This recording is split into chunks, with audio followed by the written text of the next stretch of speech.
Dios les bendiga, hermanos. Dios les bendiga. Bienvenidos una vez más a La Última Banca TV, episodio 26.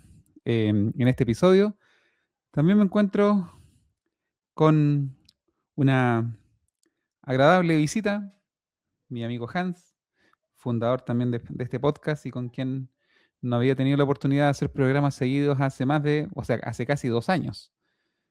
Por diferentes circunstancias hemos podido volver a coincidir y posiblemente tengamos una tercera coincidencia antes que termine el mes de febrero.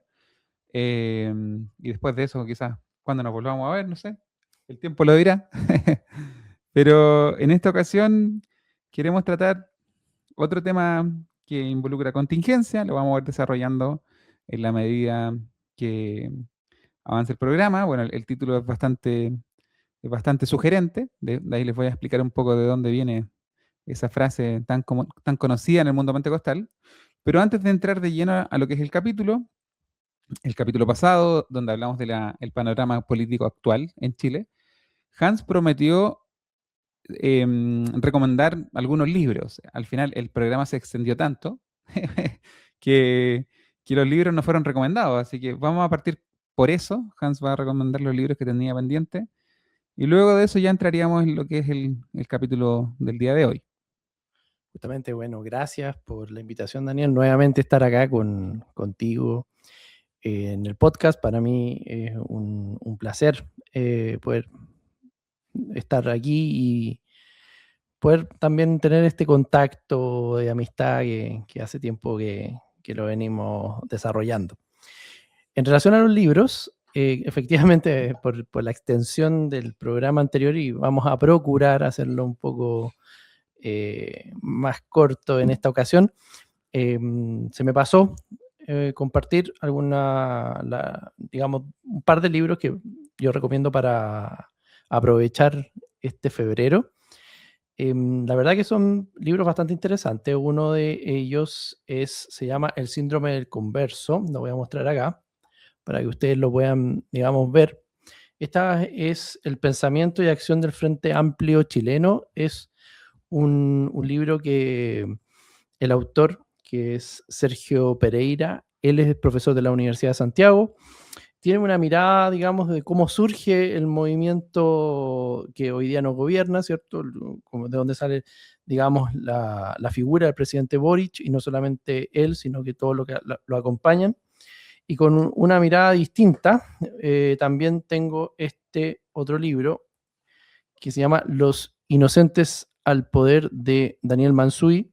No se ve muy bien, a ver, por eso lo voy a acercar un poquito para que lo puedan ver. Parece que se ve medio fosforescente, pero es un libro que también desde otra mirada conecta lo que veníamos conversando, es decir, cómo este movimiento estudiantil y esta generación llega básicamente después de un tiempo a gobernar. Y no solamente eso, cómo se va incluyendo en las diferentes esferas de poder en el Congreso y así sucesivamente. Así que eso era lo que me tenía yo pendiente con las personas que nos escuchan y que también me habían comentado, porque me preguntaron por interno después del programa de dónde había sacado algunas referencias. Era justamente de estos dos libros. Ahora, también con Daniel, y teníamos esta idea de hablar sobre la representación del mundo evangélico, digamos, en lo que es nuestro país, en Chile. Y la semana pasada habíamos conversado sobre un gráfico y tuvimos un intercambio ahí de ideas, y quedó como pendiente seguir analizando justamente el tema que vamos a desarrollar el día de hoy. Así que yo creo que nos vamos a enfocar en algunos datos, vamos a ir comentando y ojalá que nos puedan acompañar también en esta ocasión, así como lo han hecho en la anterior. Hay un trasfondo igual en cuanto a este tema, porque una de las preocupaciones grandes que ha tenido el canal, de las grandes preocupaciones que ha tenido el canal desde sus inicios, de hecho es un tema que al que estamos refiriéndonos de forma frecuente, y es un concepto que si bien no nace del canal, porque ya por ahí por el 2019 se utilizaba, pero sí el concepto, el canal lo ayudó a popularizarlo, por lo menos en el contexto pentecostal chileno, creo. No quiero ser muy arrogante al decir eso, pero creo que sí aportó su granito de arena. Es una preocupación constante el tema del éxodo pentecostal. Con bastante frecuencia hacemos referencia a esto en nuestras reflexiones. En una última reflexión que subí a principios de año, pues, a principios de enero, que coloqué por título Indolencia Pastoral, también hago un poco referencia a esto. Y una de las cosas que se me cuestionaba, bueno, en los comentarios había de todo, había gente que me atribuía toda clase de mala intención, obsesión con la IEP y cosas por el estilo.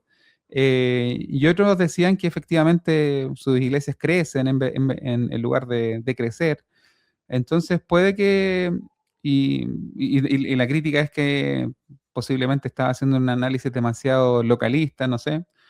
Entonces, un poco el programa de hoy va a los números, vamos a revisar censo, el censo más reciente que fue el del 2024 y también algunas encuestas. Y con datos en mano vamos a ir comentando, esa es un poquito la idea. Así que, sin extender más a esta introducción, voy a compartir las diapositivas. Antes de entrar a lo que vamos a revisar sobre los datos, igual es importante conocer y reconocer que el desarrollo de la iglesia evangélica tampoco es reciente y que se ha dado muy de la mano de la historia propia del país, porque de hecho hoy día mismo en una entrevista yo escuchaba a una persona del mundo evangélico, si bien no compartimos la misma, la misma idea, sí manifestaba que, y es algo que yo he pensado y planteado muchas veces en este programa, que el, el mundo evangélico es un reflejo de la sociedad chilena. Y en ese sentido, si uno lo ve desde esa mirada, uno tiene que también empezar y irse un poquito más atrás. O sea, el censo de 2024 es importante porque nos entrega una idea de cómo está constituido el país. Es una foto que se saca, digamos, con un gran esfuerzo nacional. Pero tampoco no es algo que sea espontáneo, o sea, hay toda una historia detrás y es muy importante también considerar y brevemente la trayectoria, ¿cierto?, del pueblo evangélico, ¿no? Por lo general se piensa lo que es lo evangélico y centrado en lo pentecostal, que la historia inicia recién en 1909 con lo que se denominó el avivamiento. Pero antes, de todas maneras, y a finales del siglo XIX, hubo también, digamos, personas que llegaron a Chile y que desarrollaron en parte la religión, la vamos a llamar para distinguir la religión protestante, y que se fueron desarrollando desde esos tiempos hasta el avivamiento en 1909, como ya lo mencioné, y así sucesivamente se empezó a generar una necesidad de reconocimiento también de la población evangélica. Debemos recordar que a través de la Constitución de 1925 se separa, ¿cierto?, lo que es la religión del Estado, como le llaman en algunos eslogan, y ahí empieza todo el tema de lo que es este Estado laico. De hecho, eso lo mencionábamos el programa pasado, que la lucha por el Estado laico también fue una lucha protestante, no fue solamente una lucha liberal. Por eso la importancia de tener un correcto entendimiento de lo que es lo laico y no abrazar ideas laicistas que promueven ideas materialistas y naturalistas en el espacio público. Y así como se avanzó y se fue desarrollando el movimiento evangélico en las décadas que le siguieron, hasta llegar a lo que es hoy, a lo que significó, digamos, el censo hoy, y que sin duda hay una parte de la población chilena, una proporción que se identifica, porque Daniel también es algo que mencionó, que se identifica no solamente con los valores cristianos a modo general, sino que también con la religión evangélica específicamente y la religión católica también. Entonces, como que dentro de ese aspecto nos vamos a mover en este programa. Sí, me había quedado pendiente la frase, el título del programa, si lo miramos, es Chile para Cristo, presencia evangélica en el Chile actual. Obviamente la segunda parte apunta a lo que va a ser la revisión de censos y encuestas, o el censo particular del 2024 y encuestas. Pero la frase Chile para Cristo es una frase bastante conocida en el mundo evangélico. En el mundo IMP, Metodista Pentecostal, se le atribuye al pastor Manuel Umaña, pero se dice que es la profecía que él dio, y que fue básicamente el creador casi de esa frase, pero según entiendo, esta era una frase que ya venía desde los metodistas, de los misioneros metodistas a finales del siglo XIX, principio del siglo XX. Así que como concepto, como frase, nace con los metodistas episcopales, los misioneros metodistas episcopales. Luego se populariza especialmente en el mundo pentecostal temprano, y queda de forma muy marcada en el mundo IMP. De hecho, había una alabanza, El Guerreros Fieles Somos. Actualmente hay una estrofa que dice, el mundo para Cristo es nuestro noble fin, y creo, aquí me pueden corregir, creo que antiguamente decía Chile para Cristo, o alguna otra alabanza incluía la frase textual Chile para Cristo. Creo que es específicamente esa alabanza que mencioné, Guerreros Fieles Somos, pero puede que esté equivocado. Bueno, entonces, la frase tiene historia en el mundo pentecostal, tiene un trasfondo misionero de extender la fe cristiana protestante, en este caso pentecostal, al grueso de la población. Era incluso un miedo que tenía el mundo católico, si recordamos una cita de los 60 o 50, 60 que nuestro amigo Luis Arangui la ha mencionado más de alguna vez. Había un sacerdote católico, no recuerdo el nombre de él ahora, pero él daba a entender que hablaba de los pentecostales que si bien no tienen una doctrina o una teología conocida, como que, parafraseando un poco, eran conocidos por los frutos que generaba esa fe. Y ellos miraban con bastante atención el crecimiento que tenían los pentecostales en la década del 60, 70, y proyectaban de continuar con ese crecimiento, de que iban a llegar a ser mayoría en las siguientes décadas. Esa era un poco la visión que se tenía con el mundo pentecostal por la fuerza evangelizadora que tenía, por el poder, o sea, por la rapidez con la que iban creciendo. Eh, entonces, parecía ser en las décadas pasadas que el Chile para Cristo era algo alcanzable, algo que se podía casi palpar. Pero los últimos censos, los últimos eh, encuestas que vamos a ir revisando, da la impresión que el pentecostalismo, en el mejor de los casos, o los evangélicos, para hablar más allá de los pentecostales, los evangélicos protestantes, dentro de los cuales el pentecostalismo o los pentecostales representan el grueso de ellos, diría que posiblemente un 80% o quizás más de los evangélicos protestantes en nuestro país son pentecostales. Parece que se estancaron. O sea, da la impresión que tuvieron su pic de crecimiento posiblemente en la década de los 90 hasta el 2000, y del 2000 hacia adelante da la impresión que lo que nos ha pasado o es estancamiento o derechamente decrecimiento. Así que ese es el tipo de cosas que nos gustaría revisar y comentar en el capítulo del día de hoy. Ahora sí, Censo de la Población y Vivienda de Chile del año 2024 del Instituto Nacional de Estadísticas. Y efectivamente esta fue la última diapo que tuvimos el programa pasado, donde presenta el porcentaje de católicos, evangélicos y protestantes, y testigos de Jehová, mormones, judíos, budistas, y de todo un poco acá. Los católicos se encuentran en un 54% respecto al resto de la población. Creo que esta encuesta considera personas de 15 años hacia arriba, ¿no? Que tengo entendido, porque el total son algo así como 15 millones en la población chilena.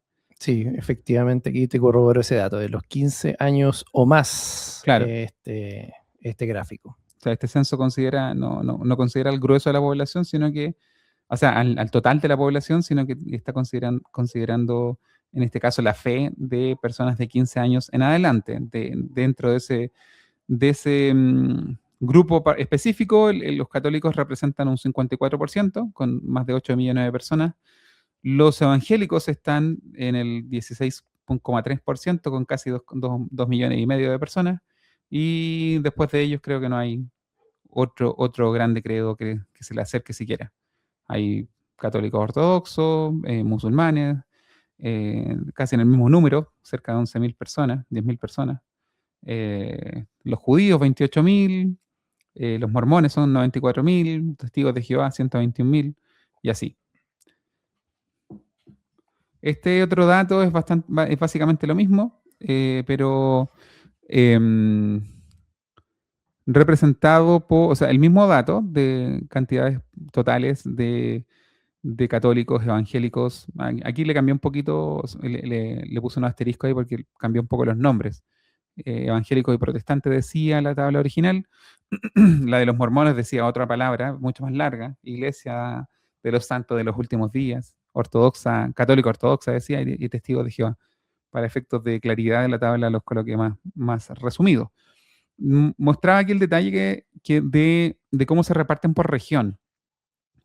Cada uno de estos grupos, o los que quise destacar, me llamaba mucho la atención cómo se concentran hoy se me cambió, cómo se concentran los evangélicos en el sur, especialmente en lo que es la región de Ñuble y del Biobío. Hay una cantidad, para lo que es la población, el grueso de la población en esas regiones, porque obviamente donde hay más evangélicos es la región metropolitana, porque es donde más gente hay. Pero en regiones como el Biobío o la Araucanía, eh, la cantidad de evangélicos es bastante impresionante. De hecho, hay una tabla un poquito más allá. En una comuna particular, los evangélicos son más que los católicos. Me parece que era Coronel que te estaba comentando yo. Sí, por ejemplo, bueno, porque ahí aparecen muchos números, pero básicamente en la región del Biobío, el 33% de la población se identifica evangélica, y eso, Eso duplica el nacional. claro, ¿no? Sí, pues 16.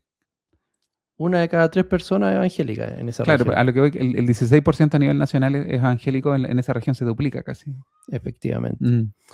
Y en la Araucanía alrededor de un 27%. Entonces no dejan de ser números interesantes. También la Araucanía hay que recordar que es reconocida como la región más pobre de Chile. No estoy diciendo que exista una relación entre lo que es pobreza y ser evangélico, pero son los datos que podemos manejar, digamos, a simple vista. Y claro, en relación a las comunas que me comentaba Daniel y ese detalle, es bastante impresionante porque si bien tenemos iglesias, por ejemplo, que es lo que vamos a comentar de, digamos, fe católica, em, por lo general uno siempre piensa en la iglesia em, católica apostólica romana, es como la identificación, pero el mundo evangélico está mucho más atomizado, lo hemos mencionado en otras ocasiones en el podcast, entonces no es solamente que sea como una sola iglesia unida y única, sino que son miles de iglesias y de denominaciones, y eso también, bueno, considera la fe evangélica también iglesias históricas y que no son propiamente como las iglesias evangélicas que uno está generalmente acostumbrado a entender conceptualmente. Eso quería mencionar, más que todo, es como esta diversidad de evangélicos que existe en Chile. Claro, y a mí me interesaba destacar este dato, bueno, y los que vienen más adelante van en la misma línea, porque posiblemente el análisis que se hace desde Santiago no es el mismo no es la misma realidad que puedan tener otras regiones. Posiblemente en otras regiones las iglesias estén llenas, que no se hayan visto afectadas, aunque tengo la impresión, en los comentarios pueden ir dejando sus opiniones los hermanos, pero tengo la impresión que post pandemia hubo una caída de hermandad en muchas partes. Post pandemia muchas congregaciones se vieron reducidas. Algunas han recuperado su número, pero otras no se han vuelto a recuperar. Entonces, hay muchos fenómenos que hacen difícil el análisis de qué está pasando realmente en las iglesias. Me refiero, por ejemplo, el hecho de que haya cierta migración de iglesia a otra iglesia. Nosotros lo hablábamos desde nuestro punto de vista, por ejemplo, que salen del mundo pentecostal nuestro y se van a las iglesias neopentecostales o también a iglesias históricas, ya sean presbiterianas, bautistas, etcétera, metodistas, anglicanas.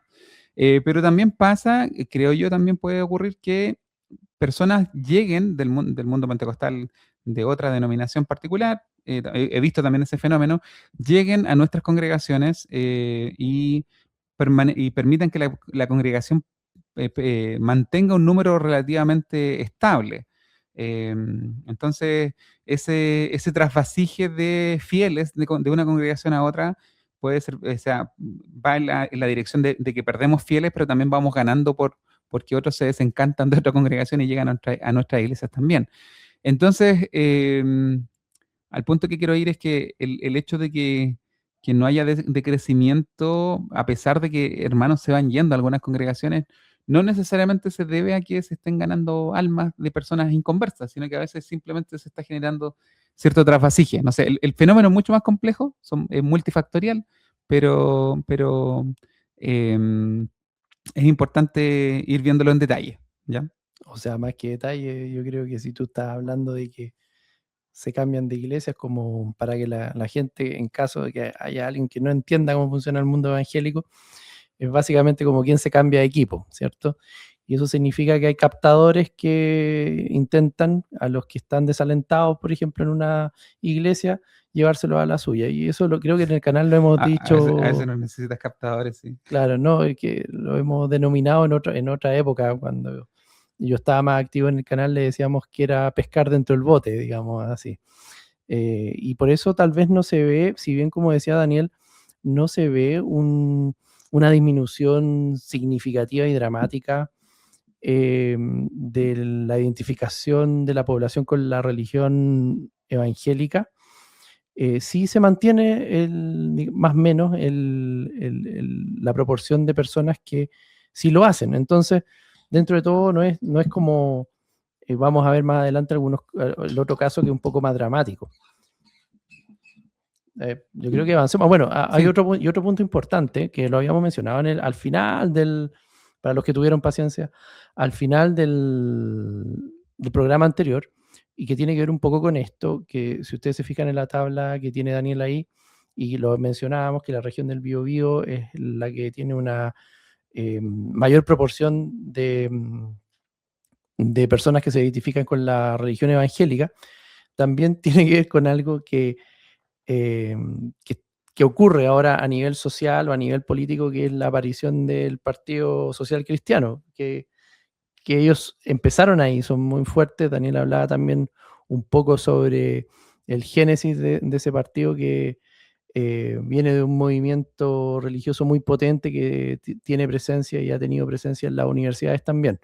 Y nosotros lo vimos en algún momento en nuestra, podríamos llamarlo juventud, porque también estuvimos involucrados en alguna iniciativa, Un grupo universitario. claro, cristiano y todo eso, y nos topamos con estas personas que, bueno, Ministerio, aparentemente tenían más, sí, Ministerio de las Águilas se llama. claro, y Ujú. aparentemente tenían más recursos que nosotros, te pegaban volantes y todas esas cosas.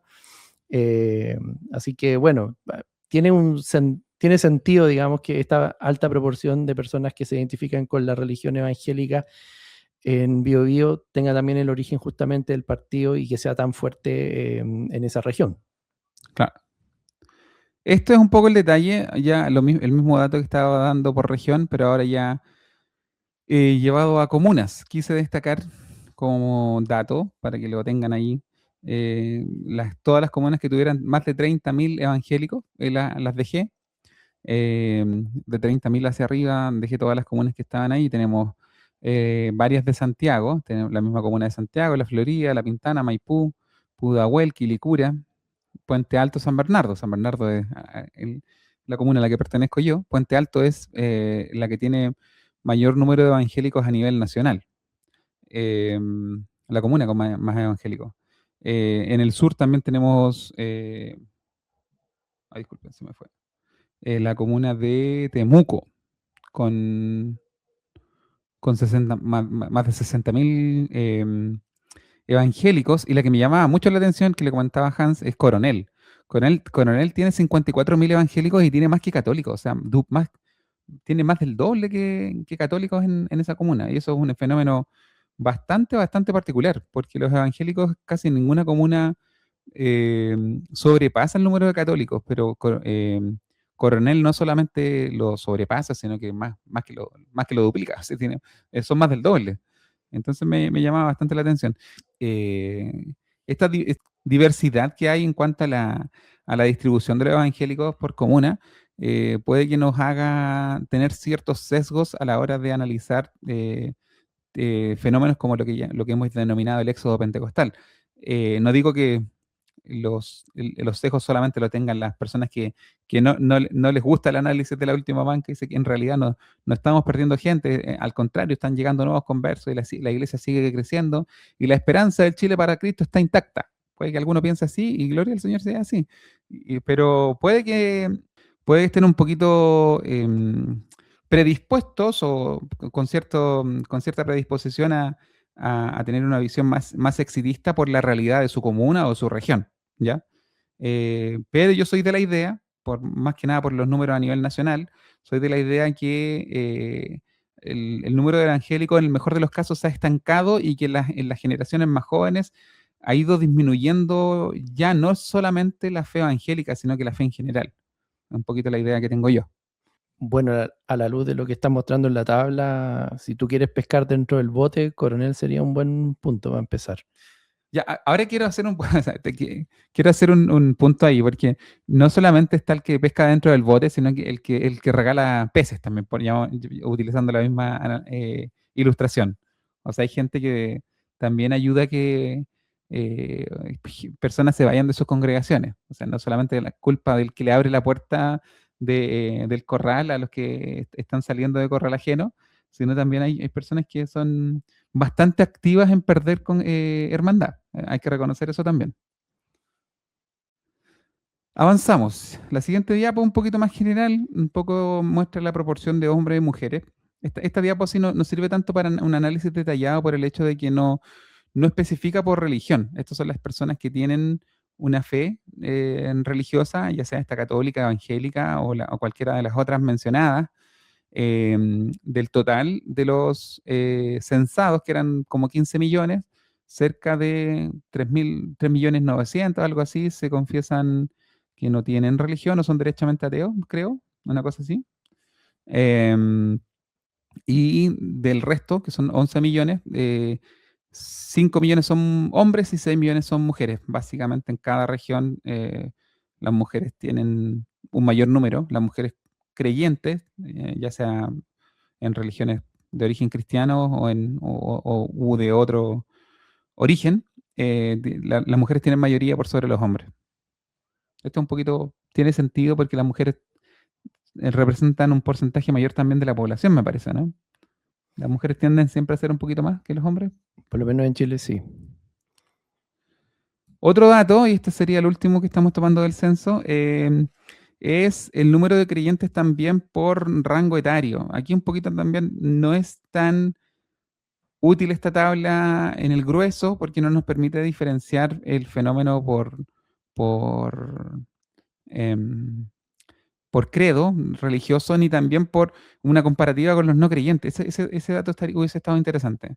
Del total de los no creyentes, ¿cuántos pertenecen al rango o ateos o sin religión?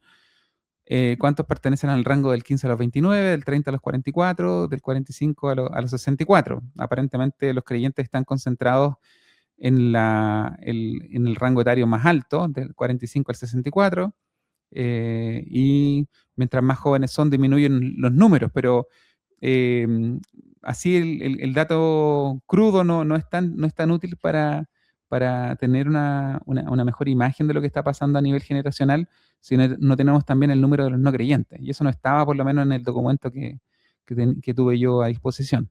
Lo que sí nos ayuda a esta tabla es a entender un poco lo que viene después, las encuestas que vamos a revisar, porque los rangos etarios también nos van a entregar algo de luces de lo que está pasando justamente en la población en estas edades.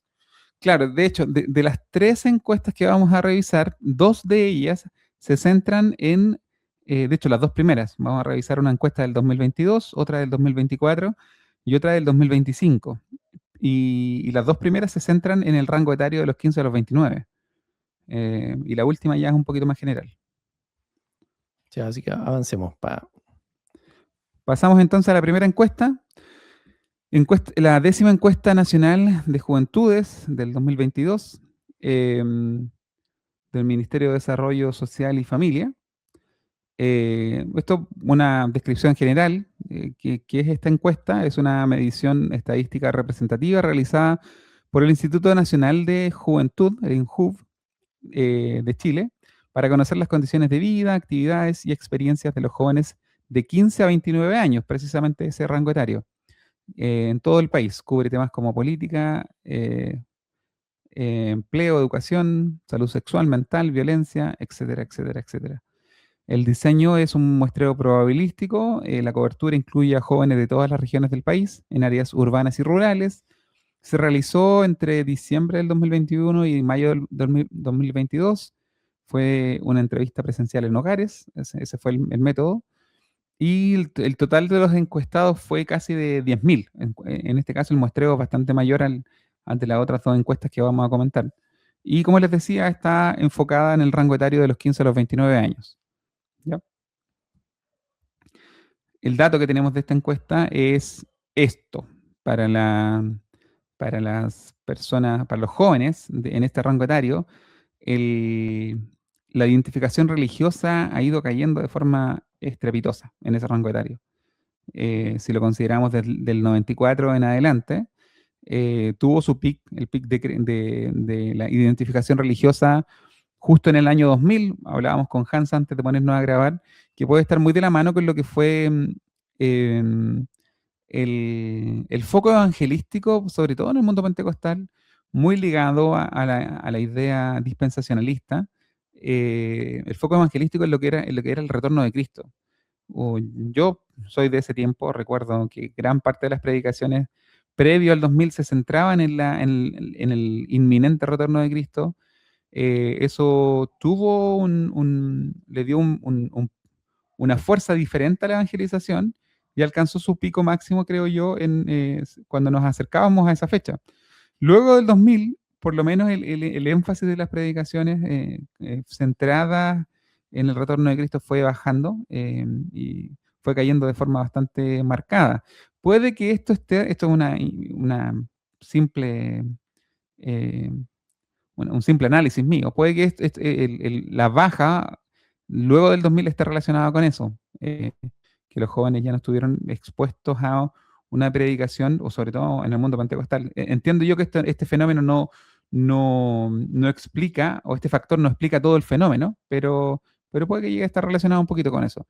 Pero en la tabla ya en el año 2015 se hace el cruce aproximadamente, donde los jóvenes que no tienen una identificación religiosa pasan a superar a los jóvenes que sí tienen una identificación religiosa, y ya en el 2022 la brecha es bastante grande. Son cerca de 30 puntos porcentuales de diferencia. Sí, yo creo que este rango etario es bien interesante porque justamente se encuentra en un periodo del ciclo de vida del ser humano donde pasa de la adolescencia a la adultez. Y en ese sentido, y hay estudios que avalan lo que voy a decir a continuación, es que la corteza frontal se termina de desarrollar más o menos a los 25 años. ¿Por qué menciono esto? Porque antes de eso las decisiones son más bien, desde cierto punto de vista, más como pasionales. Entonces aquí como que se logra en este periodo de tiempo una madurez. Entonces es interesante poder revisar qué es lo que está pasando en la población. Y ojo, porque hay algo muy importante que mencionaba Daniel y está en el título de este gráfico, que habla de la identificación religiosa.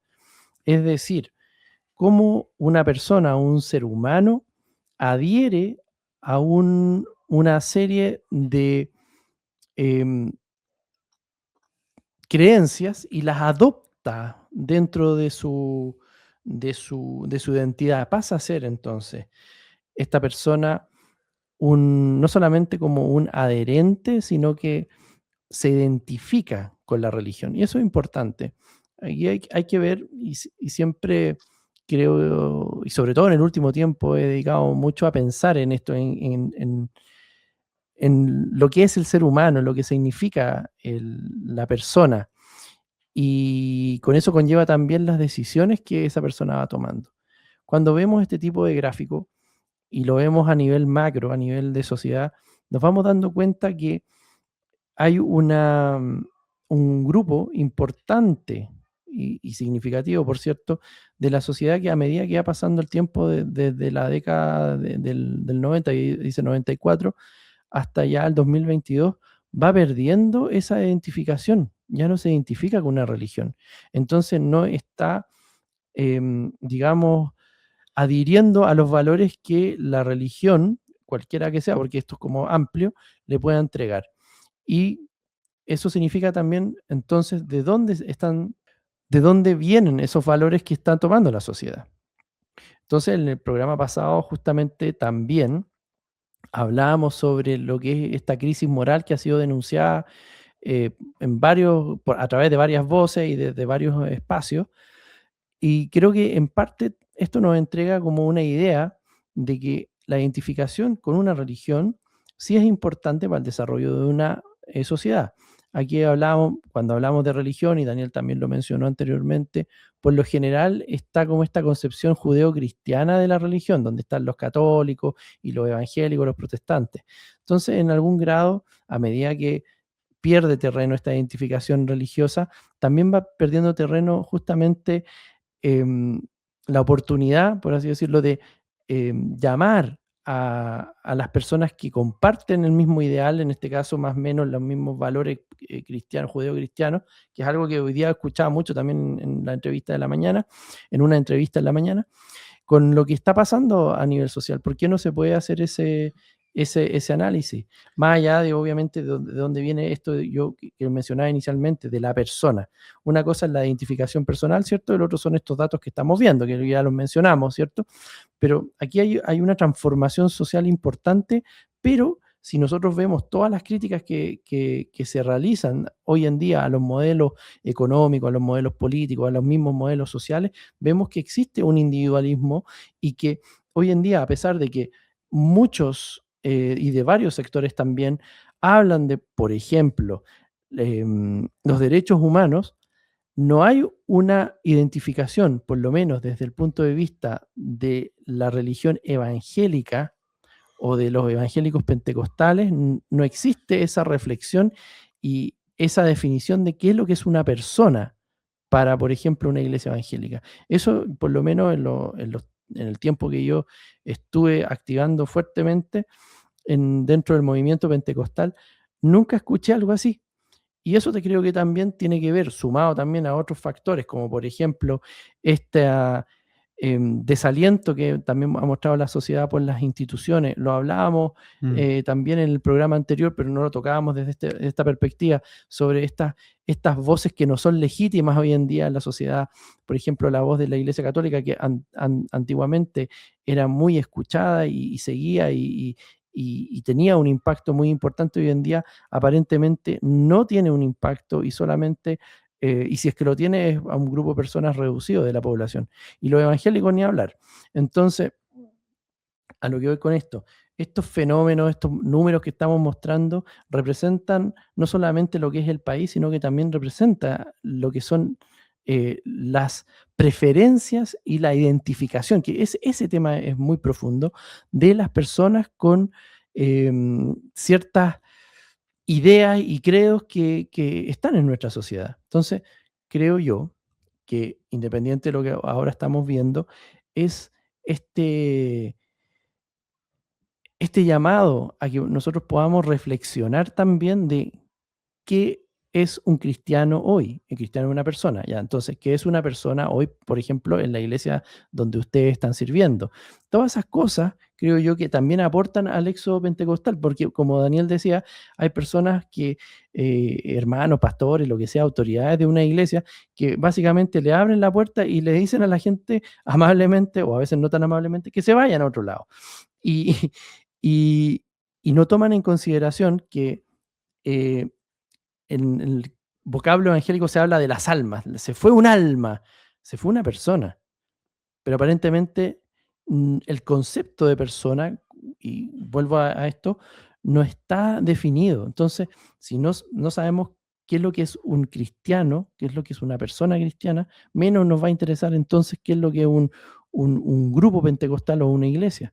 Porque cuando se habla de iglesia, generalmente se refieren a la parte eh, no estructural, me refiero, no es a la parte, se refiere a la parte como de las autoridades, a la parte institucional, y no a las personas. Entonces, veamos esto también desde esa perspectiva. Esto es una invitación. Sí, hay otro tema que igual va de la mano con este tema de la crisis de autoridad, de la crisis de las instituciones, em, que es el fenómeno, no sé si definirlo de esta manera, pero como secularizador o secularizante, no sé cómo llamarle, que está sufriendo Occidente hace ya varias décadas y que tiene obviamente impacto acá en Chile, que se ve también en los currículum de los diferentes niveles de la educación, las ideas, el tipo de discusiones, el mismo tema que habíamos hablado contigo que posiblemente tratemos la semana que viene, ideas que se quieren incluir en la educación como el tema de la ESI y cosas por el estilo, yo creo que alejan un poco a la sociedad de la visión típicamente judeocristiana, si la queremos llamar así, de esa moralidad que definió Occidente por tanto tiempo. Entonces, yo creo que este grupo etario particular que son los primeros receptores de toda esta agenda ideológica a nivel educacional, no solamente en lo que es enseñanza básica y media, sino que especialmente, diría yo, en la enseñanza universitaria.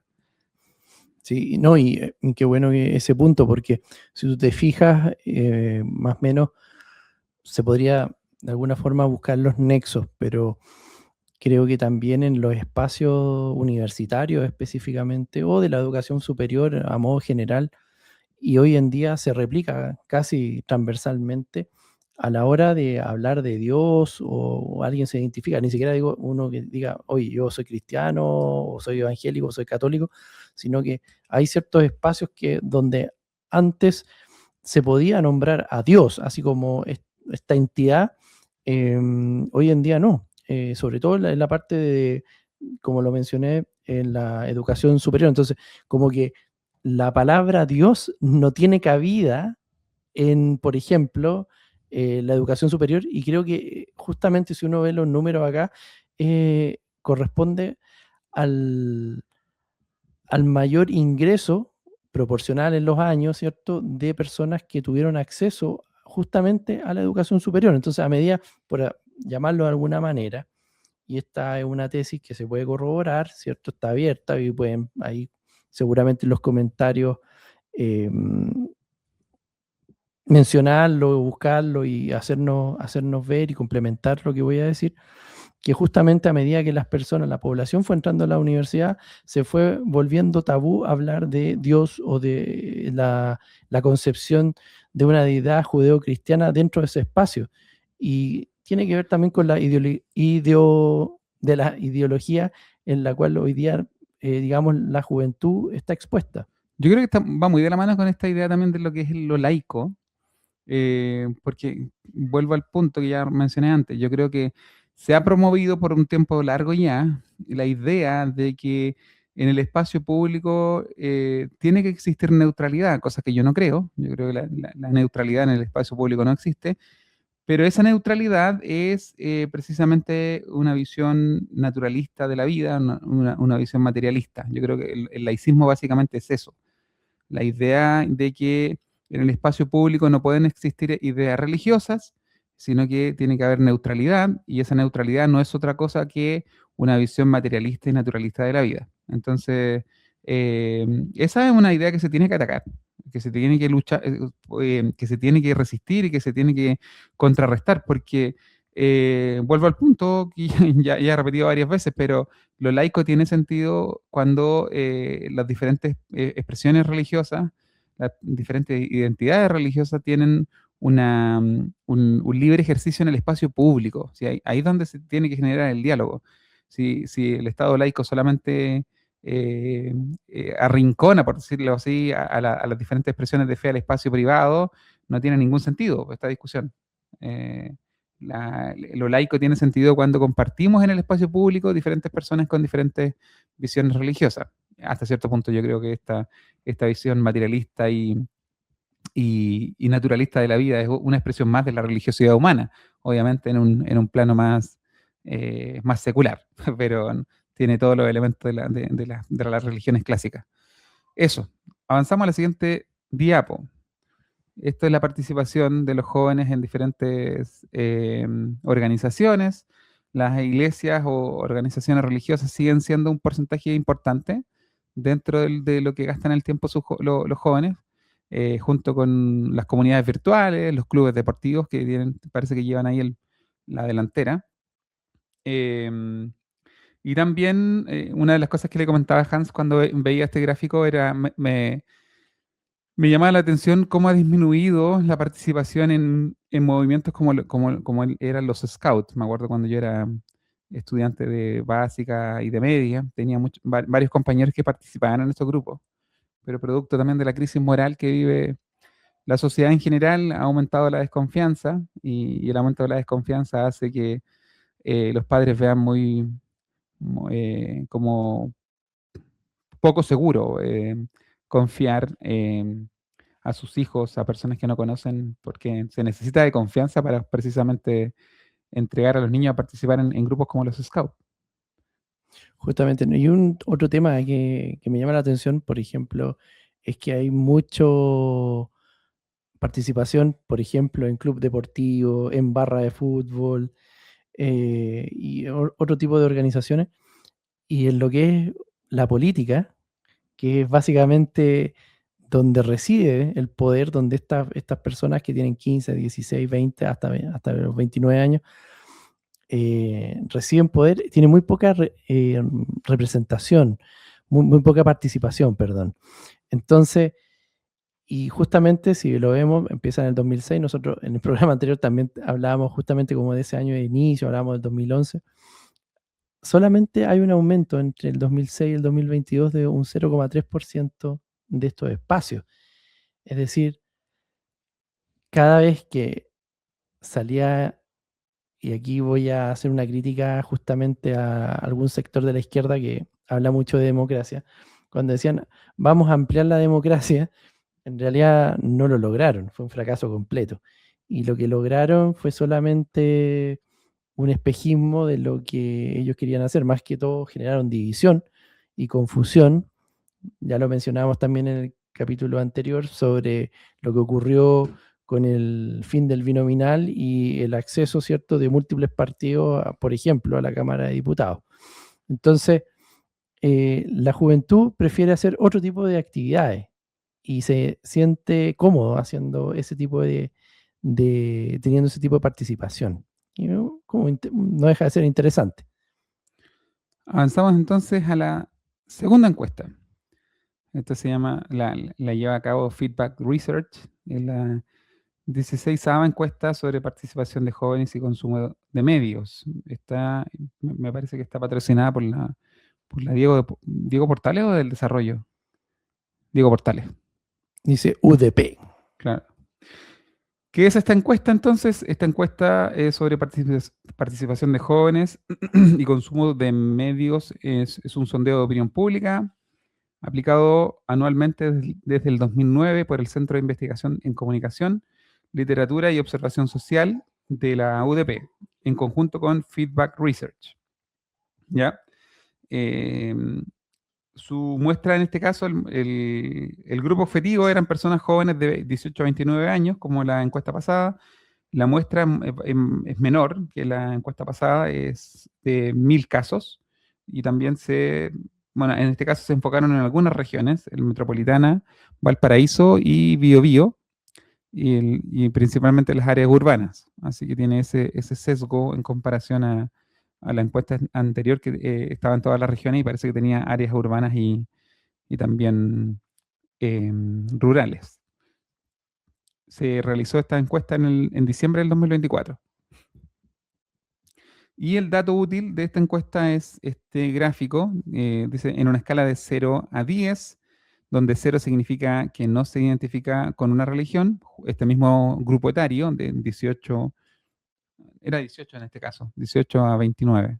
La encuesta anterior era de 15 a 29.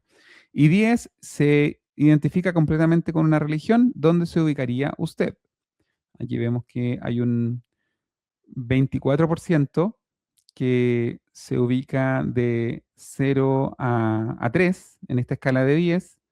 Se considera, por decirlo así, ateos, aquí lo define de esta manera.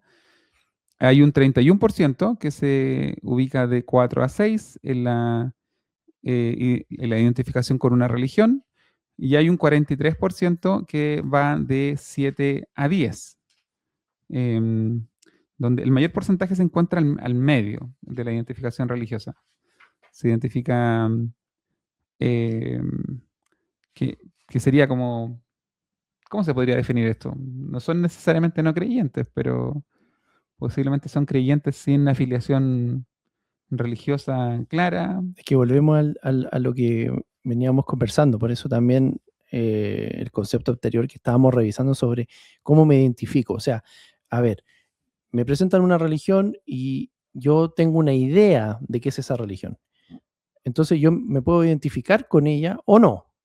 Y aquí es donde vemos justamente este centro, ¿cierto? Como del 21%, donde hay jóvenes o personas entre los 18 y 29 años que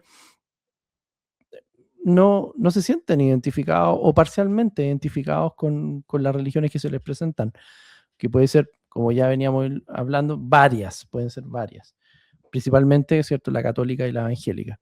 Entonces, ahí la pregunta que uno se puede hacer es, ¿qué es lo que tiene la religión que le atrae, digamos? Porque no es que, digamos, la rechace completamente, y cuáles son los elementos que no.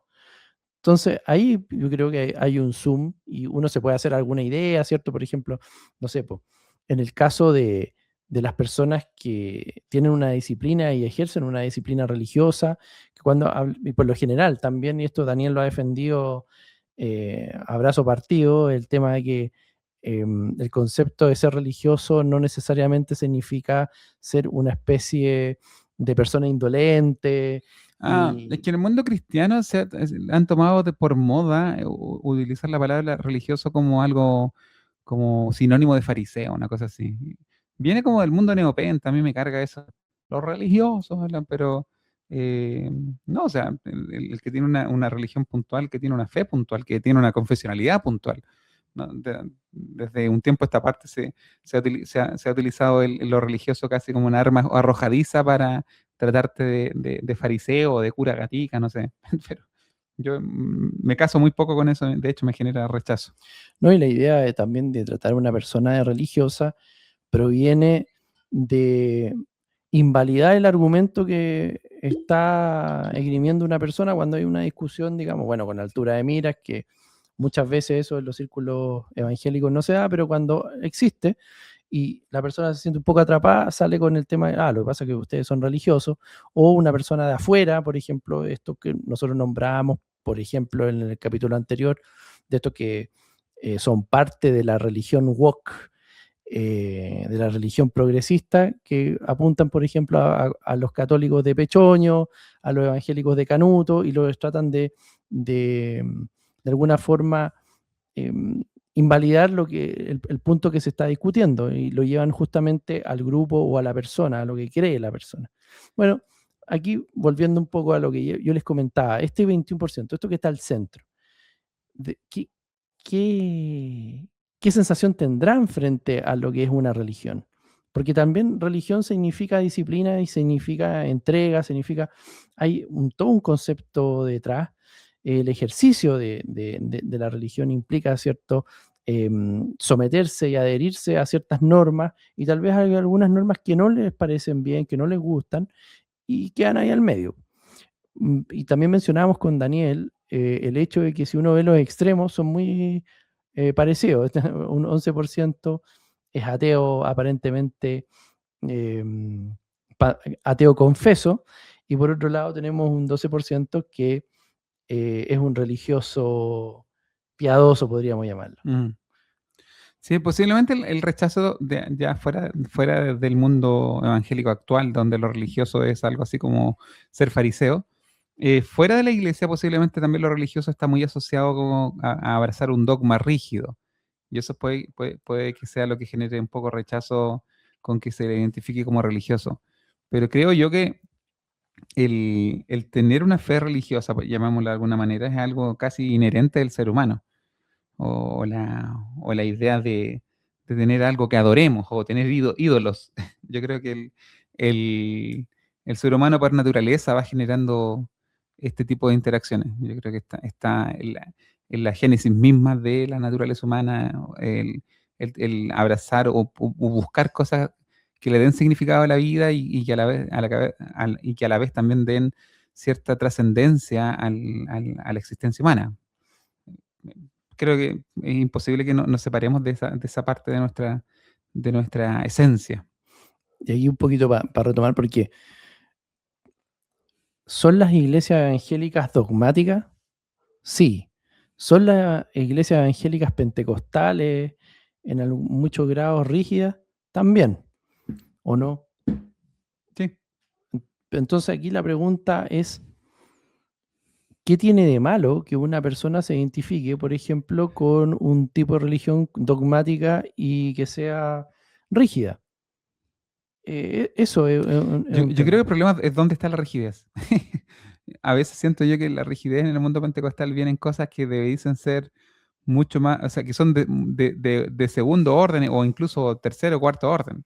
Por ejemplo, todo el tema cultural, discusiones típicas de la presentación personal y cosas así, muchas veces se llevan a una rigidez que es innecesaria, por decirlo suave.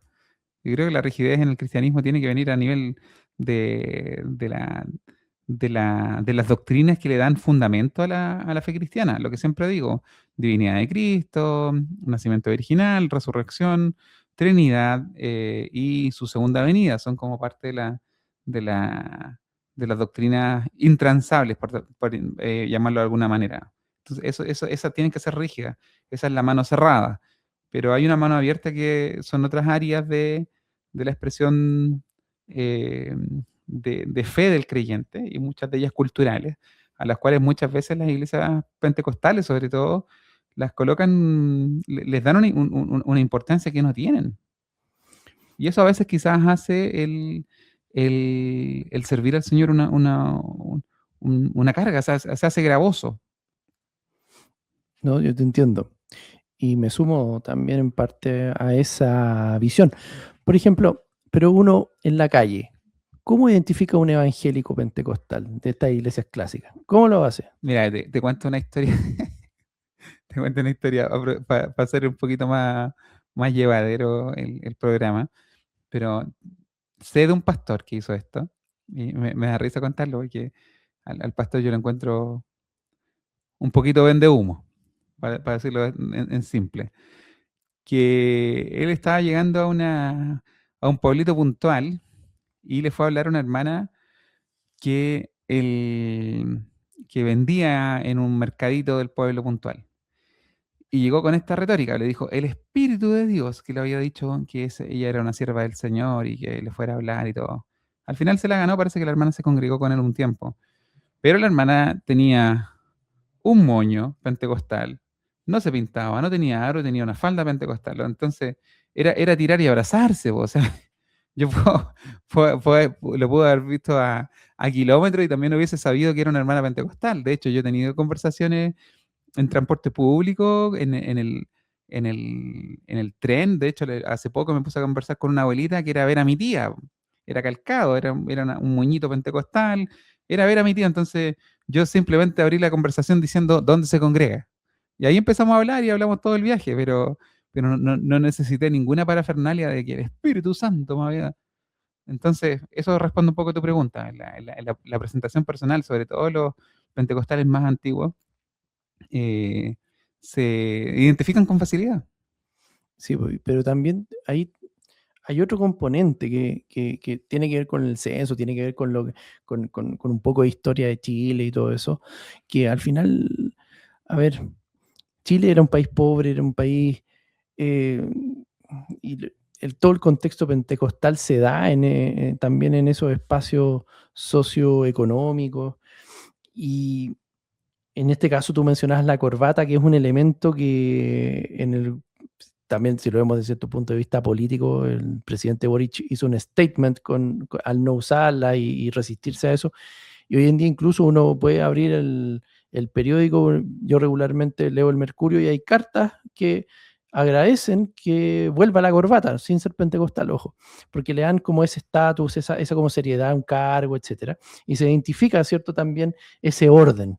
Aquí voy con esto, que el mundo pentecostal, viniendo de estos espacios socioeconómicos bajos, y vamos a ir más adelante a hacer un zoom en eso, así que les hago el llamado que por favor, si es que están cansados todavía nos aguanten un poquito más porque ya vamos a ir redondeando y todo, pero más allá de la seriedad, más allá, imagínense ese hermano que tiene un trabajo sencillo, humilde, me estoy refiriendo por ejemplo en los años 80, 90, como tú mismo mencionaste, donde se genera este boom, digamos, o hay más, por lo menos el movimiento evangélico se sentía con más fuerza.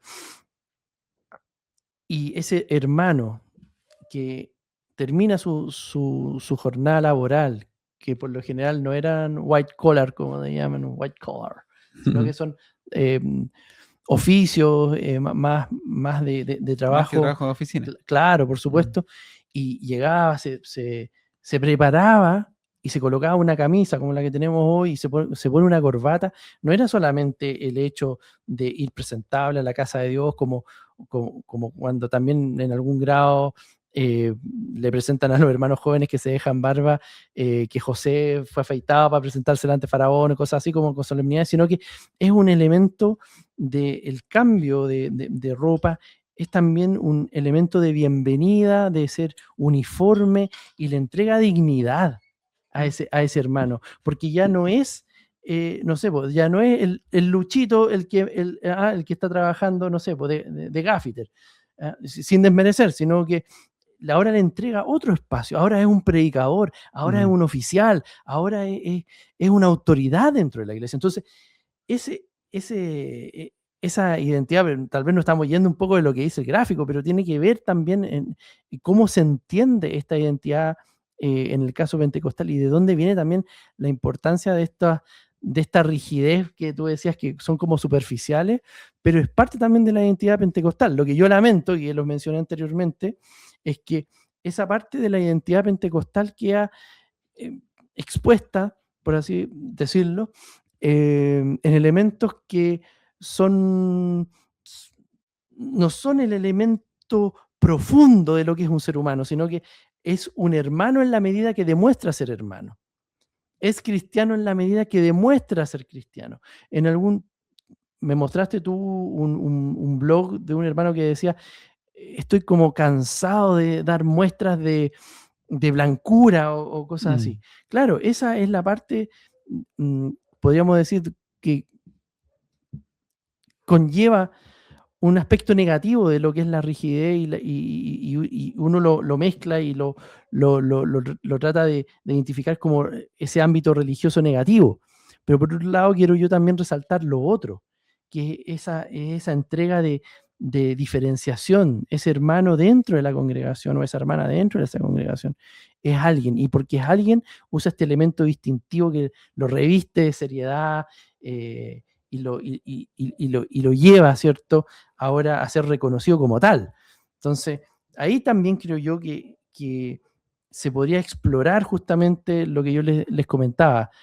Esta rigidez, estos dogmas que son parte, por ejemplo, de la religión evangélica, también llevan y conllevan este aspecto más humano, que es este revestimiento de dignidad para las personas que fuera del movimiento o fuera de la iglesia, en aquellos años, no lo tenían. Entonces, como hoy día, por ejemplo, una persona entra a una universidad, entra a cualquier lado y tiene también acceso a más cosas.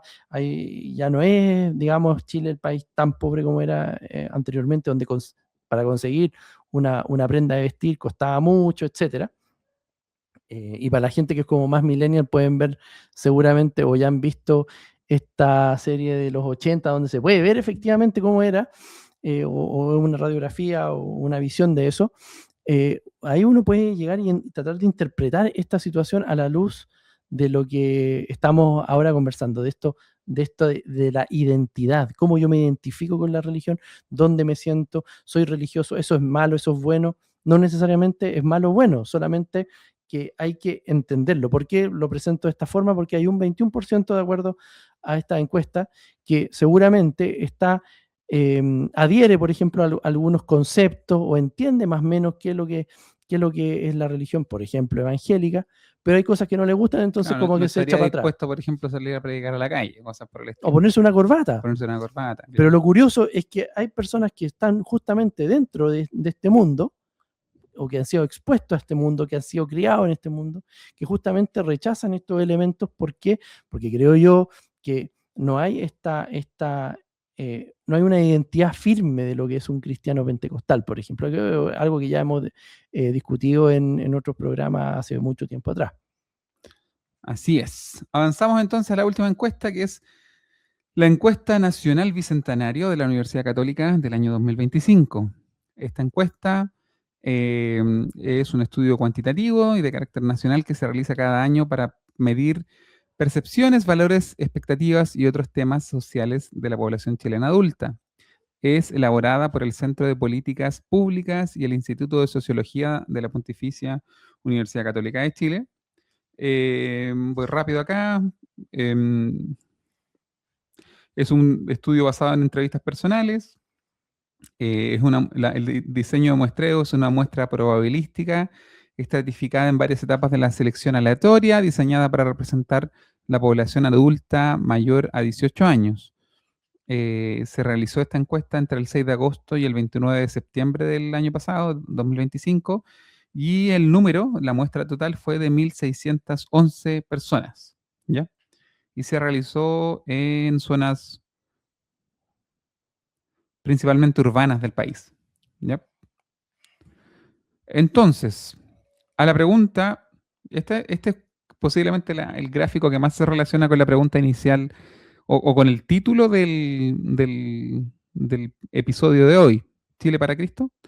Esta es la identificación o la religión que profesan los chilenos visto desde el 2006 en adelante. Si vemos el gráfico o si vemos la línea naranja que representa a los evangélicos, vamos que el 2006 el porcentaje era de 14%, 2007 18%, posiblemente el punto más alto junto con el año 2019, pero ahí se ha mantenido en ese rango, entre el 14 y el 18%, prácticamente inalterable por ¿cuánto? Por casi 20 años.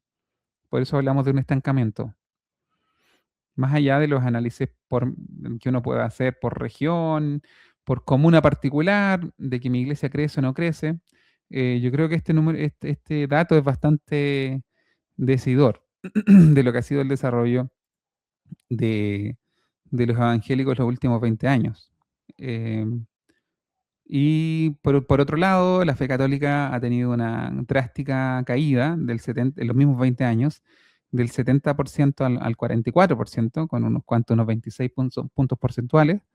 Y la que ha tenido el repunte o crecimiento son las personas que no tienen ninguna religión. Ese ninguna me parece que no solamente incluye, no es solamente de ateos y agnósticos. Creo que hay un gráfico más adelante que separa a los ateos y agnósticos de esos ninguno y son solamente el 5%.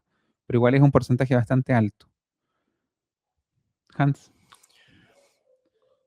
Bueno, y evidente ya lo que tú mencionas, o sea, por ejemplo, si uno lo ve desde el punto de vista de la religión que se profesa, es decir, ahí hay un estadio de adherencia también y de compromiso, porque cuando uno profesa algo, no sé, me imagino yo cuando se hizo esta cuesta, uno dice, yo profeso la religión, es decir, yo también la practico, ¿correcto? Y no se ve un aumento como tú mencionas, así tan espectacular. Entonces, cuando uno se pregunta Chile para Cristo, uno ve esto y tiende a pensar que no. Y si nos fijamos, este 17% igual conversa mucho con lo que veníamos también revisando del censo de 2024, donde era Claro, un 16%. 16 punto algo, es bastante real el dato.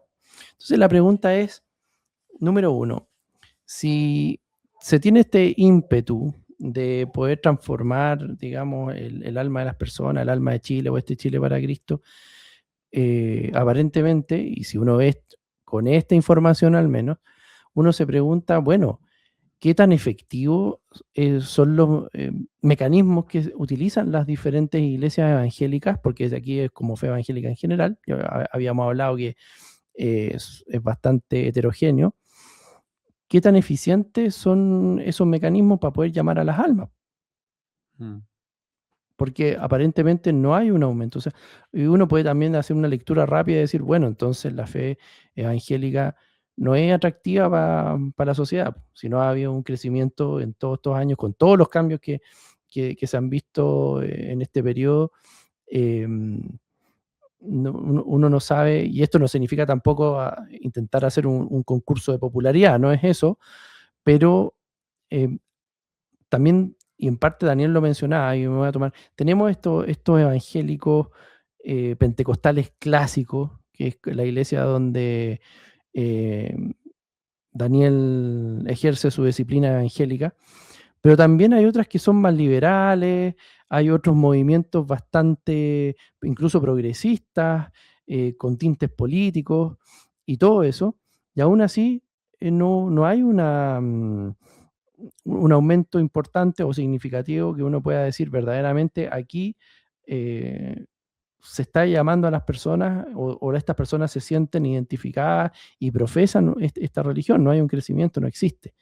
Entonces, tal vez podría ser, yo no sé si las iglesias hacen estos tipos de análisis donde de alguna manera tienen una idea de cuántos miembros son, porque esto se hace a nivel de sociedad, ¿cierto? O sea, Sí. es un instituto, es una cosa más académica que le pregunta a la gente, pero la pregunta también que uno se puede hacer conociendo más o menos el mundo evangélico es, ¿los evangélicos se preguntan a sí mismos cuántos son? Mira, respecto a eso, si estuviéramos en Estados Unidos, ahí hacen encuestas, pero de todo, tienen estadística para todo y lo más probable es que los evangélicos estén recontra contados y tengan tablas y gráficos para todo. En Chile es bastante menos común, pero yo le decía a Hans antes de comenzar a grabar que la iglesia a la que yo pertenezco, la Iglesia Evangélica Pentecostal, que se me acusó por ahí de que tengo cierta obsesión y que como que digo que está decreciendo cuando en realidad está creciendo y no voy a defenderme más allá porque no tengo mucho que decir con esos comentarios. Eh, pero si alguien más allá de la mala intención que me achacan, cosa que yo niego obviamente, quisiera conocer qué está pasando realmente en los números de nuestra denominación. Hay una práctica que tenemos nosotros desde que yo tengo uso de razón, que es lo que ocurre en la Cena del Señor, la reunión posiblemente más importante que tenemos nosotros en el año. Eh, en esa reunión se cuentan los que pasaron a la cena. Si bien no es un número perfecto, porque no se cuentan a todos los que estaban congregados en ese día, porque no todos participan en la cena. Los niños de 10 años hacia abajo no participan y otros casos también. Y también es un número hasta cierto punto un poquito inflado, porque la cena es el día que posiblemente va gran parte de la hermandad y algunos hermanos que por razones de salud o por otras razones no van frecuentemente durante el año. Así que sumando y restando puede ser un número bastante realista de cada congregación de los fieles que son parte de ella. Entonces se podría tomar los números de la cena por cada iglesia, por año, y se pueden sacar estadísticas, pero bastante claras. Entonces, la pregunta es, ¿están disminuyendo o están aumentando las congregaciones? Se respondería con bastante facilidad. No sé si esté la voluntad de hacerlo. Yo le decía a Hans, de repente eh, pueden pensar que es algo un poco pecaminoso, lo pueden relacionar con el pasaje de David cuando hizo un censo y el Señor lo castigó. No sé, o sea, eso podría ser una justificación para no hacerlo. Pero sería, yo creo, un dato bastante útil para que nosotros tengamos una idea clara de lo que le está pasando a nuestras congregaciones. ¿Crecen, decrecen, se estancan? ¿Qué está pasando realmente?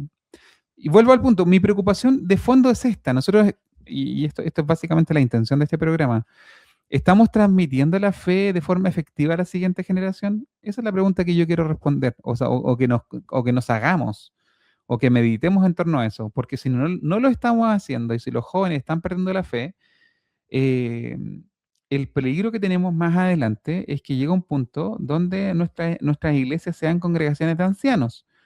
Yo llego a ser majadero con este tema, pero eso yo lo vi. Yo lo vi viviendo especialmente en Inglaterra, también lo vi en Estados Unidos.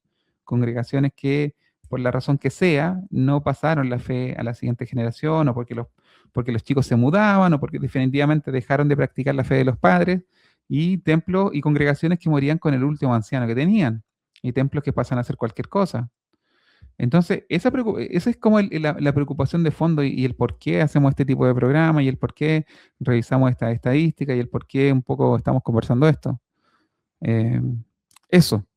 Así que si mis pastores están dispuestos a que les ayude con el tema estadístico, yo encantado me iría a los libros de la cena y haría el trabajo de ver cómo ha variado las congregaciones en cada, o sea, el número de hermanos en cada congregación.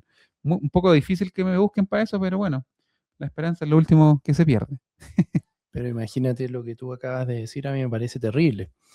Por lo siguiente, porque tú estás preocupado, esta es mi preocupación es que le estamos traspasando la fe a la generación, o sea, lo que yo entiendo, y por favor corrígeme, para no tener Es una pregunta. claro, pero para no tener una discusión como la que tuvimos en el podcast anterior, pero que a mí ese tipo de discusiones a mí me deja mucho, me enseña bastante. Pero independiente de eso, tu preocupación o la preocupación, digamos, tú dices, mi preocupación es que si estamos siendo eficientes en traspasar la fe, pero es que en los años 80 y 90 no era eso, no era, la preocupación no era solamente traspasarle la fe al hijo, No era alcanzar sino que era, a nuevos era el creyentes. Chile para Cristo. Sí, po, sí, po. Ese era el ideal. Y uno cuando escucha estas cosas, y ya habían pasado los años incluso, por lo menos cuando yo llegué, todavía se sentía como esa Es que esa vibra, por así el decirlo. primer crecimiento de la iglesia es orgánico. Es los hijos heredando la fe de los padres. Y luego también está, obviamente, el crecimiento hacia afuera de la llegada de nuevos conversos.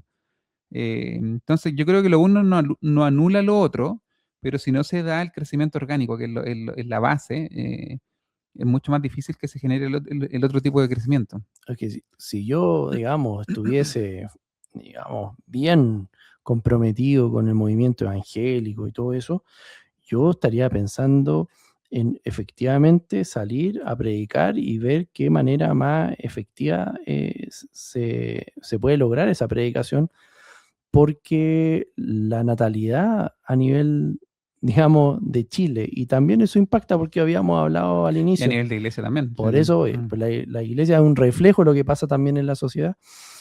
También se da. Antes las familias evangélicas eran reconocidas, así como también en el lado, por ejemplo, de la Iglesia Católica, los Opus Dei son reconocidos por tener muchos hijos, los evangélicos también eran reconocidos por tener muchos hijos, pero hoy en día Sí, eso esa cambió. realidad Eso cambió. ha cambiado. Entonces, claro, uno es como le traspase, uno por cariño, por amor de padre a hijo, quiere que también tenga los valores que bajo, por ejemplo, la cual una familia se ha construido y todo eso, pero hoy en día la cantidad de niños dentro de la iglesia es menor. Sí, entonces eso nos dice que aunque el crecimiento orgánico, que es básicamente que tener hijos y que esos hijos profesen la fe de los padres, aunque sea efectivo, al 100% no va a ser tan efectivo como hace 10, 20 años atrás, donde los hijos eran el doble o el triple de lo que están teniendo los matrimonios actuales actualmente.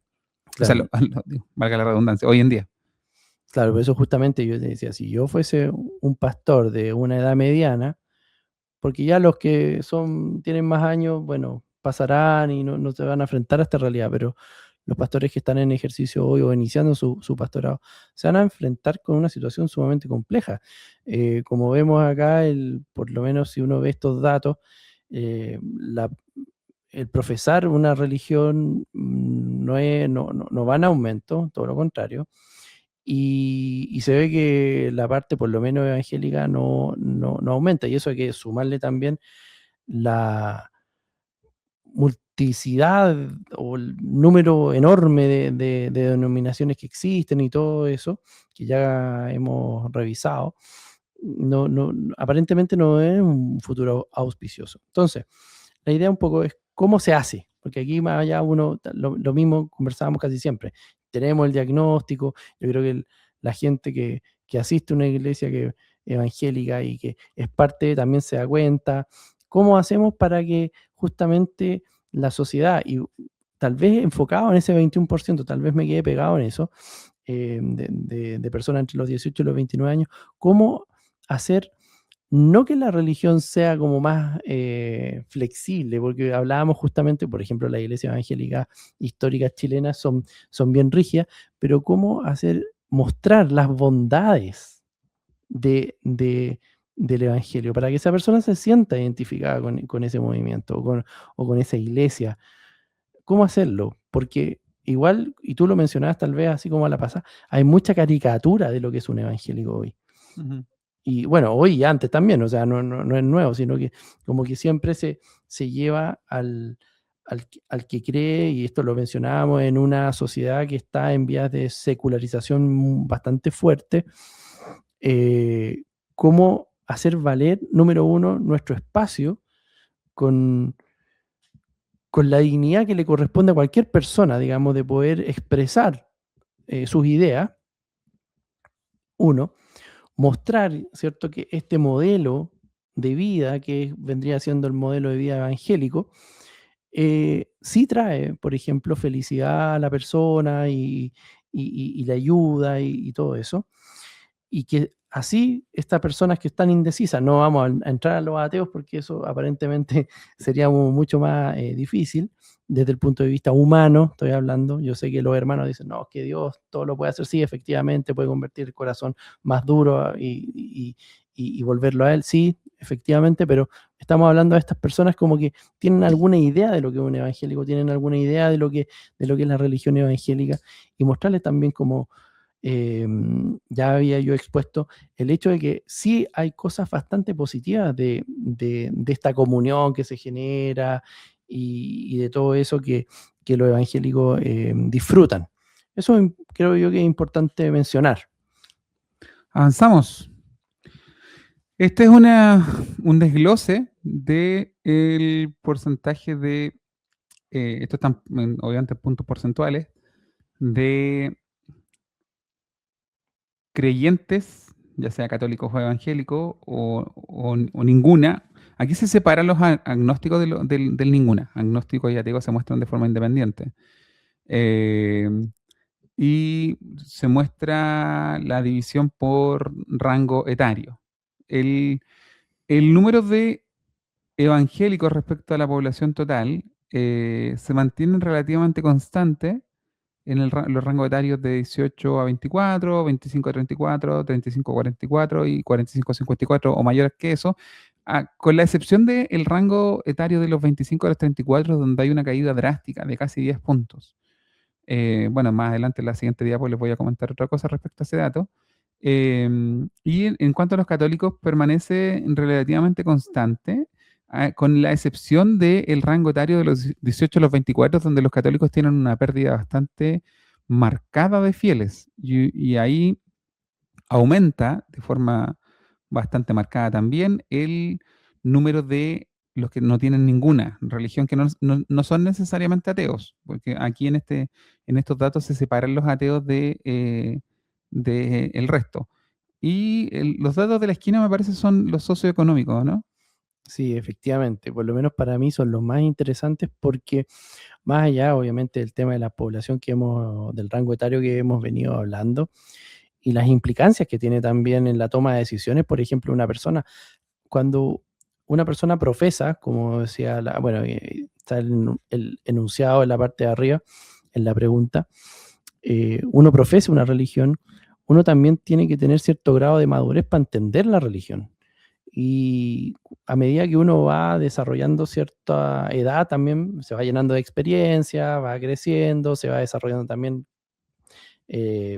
la parte cerebral frontal y va tomando, o debiese al menos, o debería tender a tomar mejores decisiones y todo. Y eso significa también entender mejor eh, su identidad, su fe, qué es lo que le gusta, qué es lo que no le gusta, y etcétera.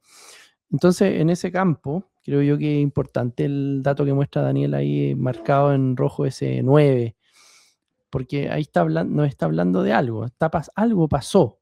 Claro, pero veámoslo en comparativa así con los datos del año anterior. Eso también es Mm. interesante. Y entrando también a lo que es el perfil socioeconómico, que es lo que está, digamos, más a la derecha. Los católicos permanecen bastante estables, ¿ah? En toda la... La verdad es que, bueno, no lo vamos a poder lograr, no vamos a poder mostrar los datos de esta misma encuesta que se hizo en 2006 y en 2012, pero en el mundo evangélico, de acuerdo a estos datos y a los datos de los años que yo les mencioné, no hay tampoco una variación tan importante en cuanto a la proporción de personas evangélicas en estos estratos. Les cuesta mucho penetrar en los estratos sociales más altos y lo más probable es que ese 9%, como son evangélicos y protestantes, no sean pentecostales, sino que sean iglesias históricas, eh, como, no sé, anglicanas, luteranas, presbiterianas. Tienen mucha más penetración en esa parte de la sociedad que las pentecostales. Claro, entonces, pero a mí me interesa, por ejemplo, ese cuadro de el medio y el bajo, porque justamente como apunta Daniel, es ahí donde aparentemente la religión evangélica tiene una mayor proporción de adherentes, al menos. Entonces, volvemos a lo mismo, a lo que yo les mencionaba, pero también con mucho respeto y sentido de cariño, esta dignidad que el evangelio desde la perspectiva pentecostal de barrio le entrega, por ejemplo, a sus propios vecinos, a los propios hermanos, em, esa, esa estructura también homogénea, porque Daniel, si bien mencionó que probablemente dentro de los niveles socioeconómicos altos, la proporción de evangélicos pentecostales puede ser baja, ese evangélico que ha logrado salir, por ejemplo, de una situación de pobreza e incluso pasando por la clase media para llegar a un estatus, digamos, de mayor comodidad, al llegar a la iglesia y por solo el hecho de tener esta cultura evangélica pentecostal, se comporta y es capaz de interactuar con estas otras personas que son de otro nivel socioeconómico. Y hay casos en los cuales familias completas cruzan la ciudad para poder llegar a una comuna más pobre, porque de ahí es donde, voy a parafrasear un poco, el Señor los sacó y se comportan justamente con ese mismo compañerismo, con esa misma capacidad de hacer redes incluso, y sinceras y honestas, sin buscar algo de vuelta en esa comunidad cristiana, en esa iglesia. Yo creo que eso es algo también valioso, que ocurre hasta el día de hoy, creo, ¿cierto? Dentro de las iglesias, personas que tienen, digamos, un poder adquisitivo mayor, van a una iglesia, comparten también con personas que no lo han logrado aún, y eso también genera, creo yo, una riqueza, por así llamarla social, en la cual son todos iguales en algún momento, y eso también habla, por ejemplo, y esta idea bastante filosófica y religiosa, ¿cierto? Que delante de Dios los hombres somos todos iguales. Y cuando digo hombre, voy a hacer la corrección en caso de que tengamos a alguien un poco quisquilloso dentro de la audiencia. Cuando me refiero a hombres, también me refiero a hombres y mujeres, seres humanos, ¿ya?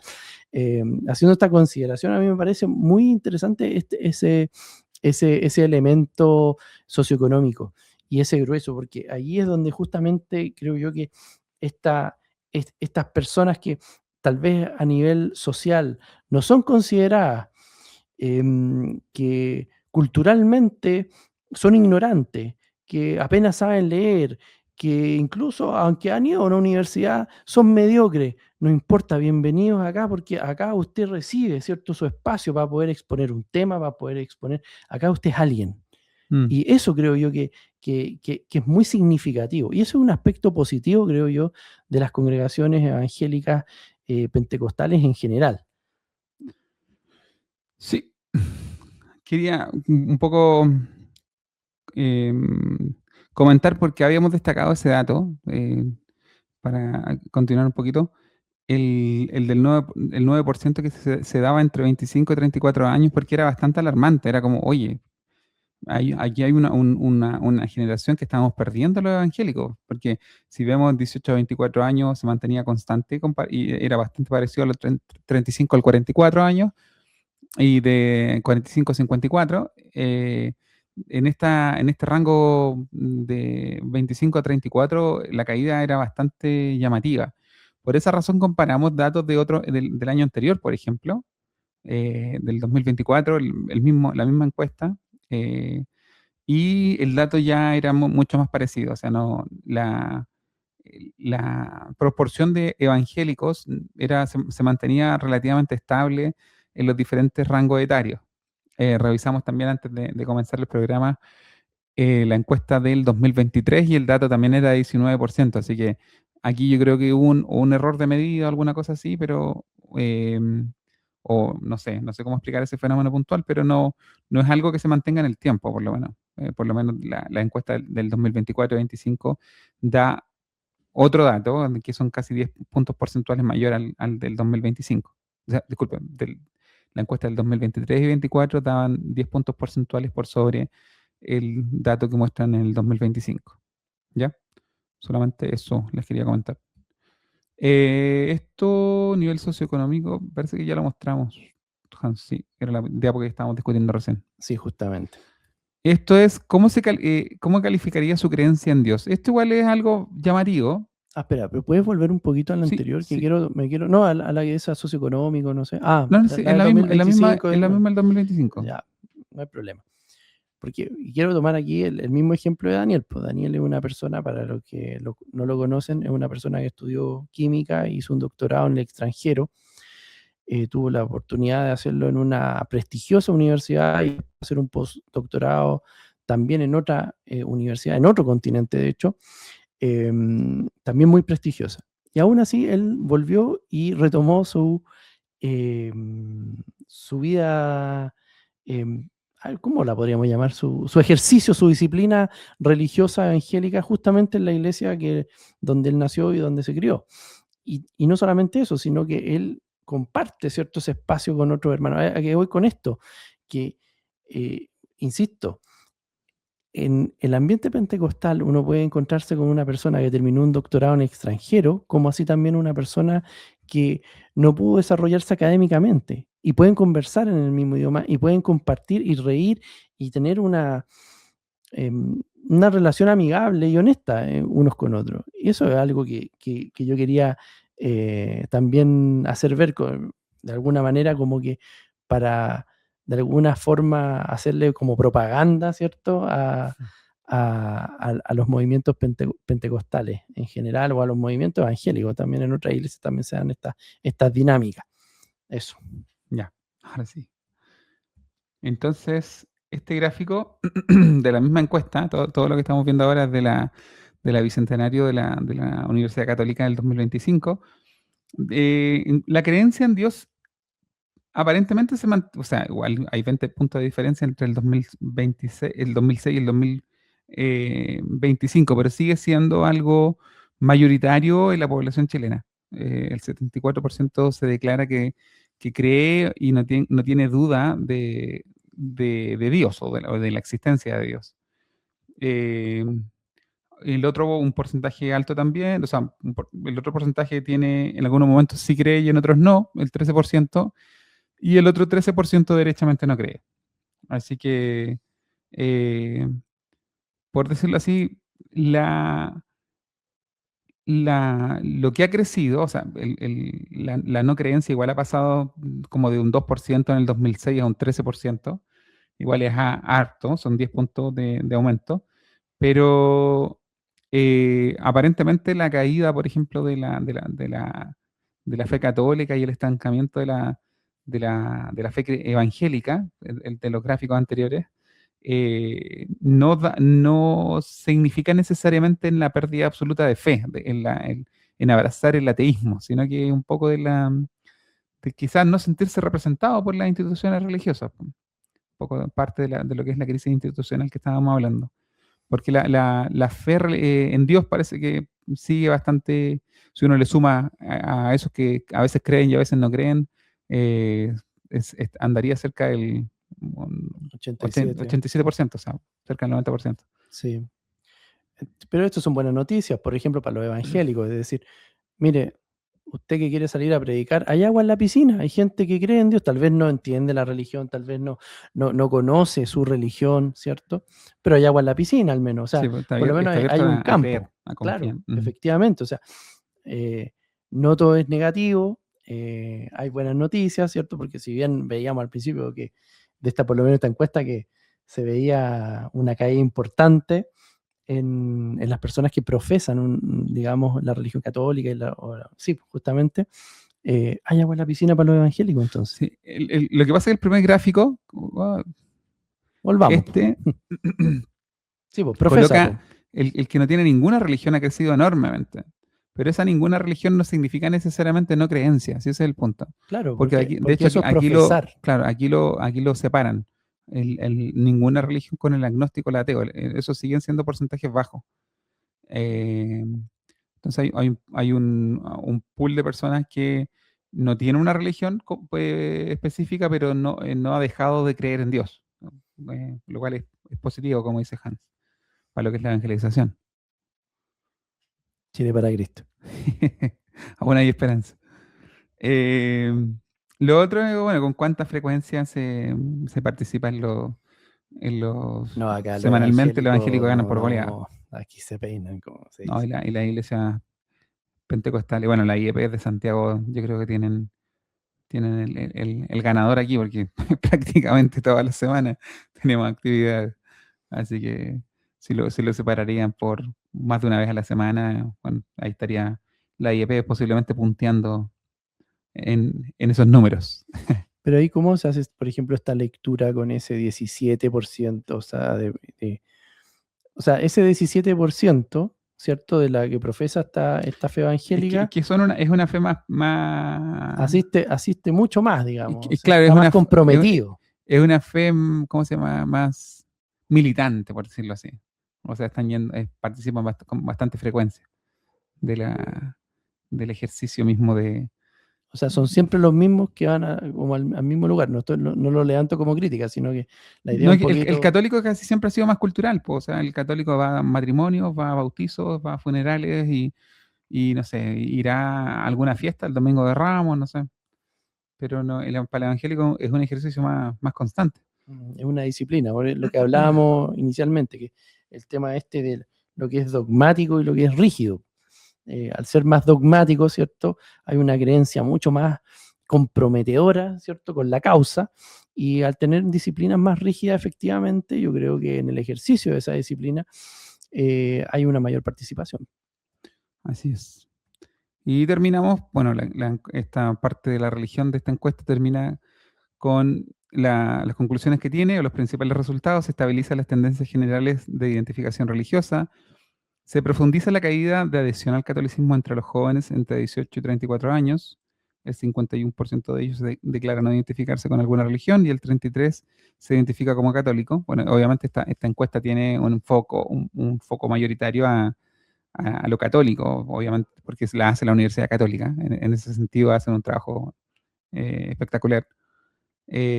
Otro punto es, se mantiene una alta creencia en Dios, lo que estábamos comentando, y la Iglesia Católica sigue mostrando un proceso paulatino de recuperación de confianza, llegando al 22% de la actual medición.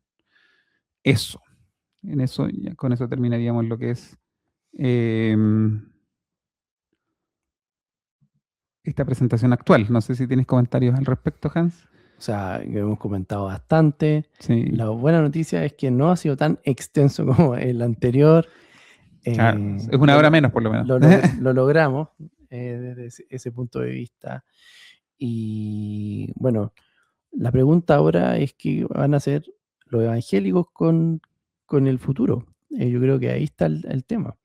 Una de las cosas que también nosotros discutíamos en algún momento internamente, no me recuerdo si lo hemos expuesto en algún grado en el podcast, era como yo les hablaba de dignidad y todo, pero el movimiento evangélico y los evangélicos en general también han tenido que ir desarrollando sus propios espacios.